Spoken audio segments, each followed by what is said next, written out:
Hi everyone, welcome to the OPOLab. This is the class OSSD grade 10 NPM 2D, chapter 6, Quadratic equations, section 6.4, Interpreting quadratic equation rules. So in this section, we're gonna discuss about the condition of the rules of the equations. First, we can write that the y equations. We can introduce the y formula here called d equal to b squared minus 4ac. We also call it the delta. So we can use the delta to get the condition of the roots. So what that mean? We can use the three types.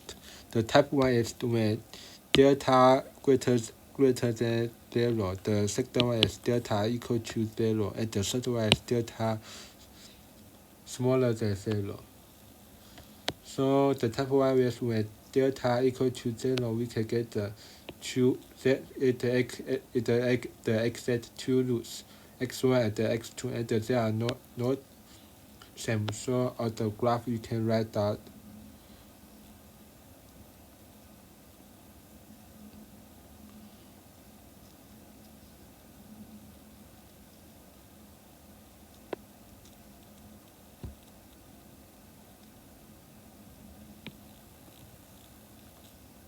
So this is the x1 and this is x2. Okay, so x1 do not equal to x2. The second one is when determine equal to 0, so the two roots are same. So by the graph it will be like this. For that is the vertex. So that means xy equal to x2, equal to vertex. The third one is the determine smaller than 0, so it do not have the roots. So the two roots belong to the complex number. So we cannot have the real number here, so we do not have the graph. So let's do some example here. The first one is x squared minus 5x plus 6. Now the step 1 we do the same step just to write out the ABC. Now we can use the D for the delta, calculate the b squared minus 4 times ac. You can get this one. You can note that answer is 1.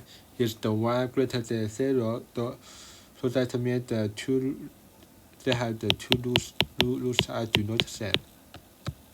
The second delta is x squared minus 4 times x plus 4 equal to 0.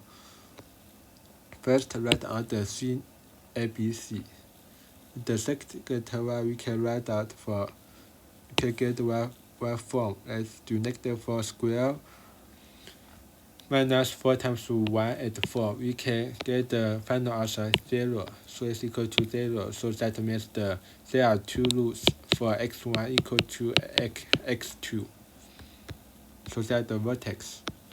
For the third one is x squared plus 2x plus 5 equal to 0.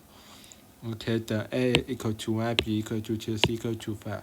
Now the step 2, we just to calculate the determinant. We can get the determinant is equal to -6 is less than 0. So that this function we don't accept x1 and x2 belong to real number.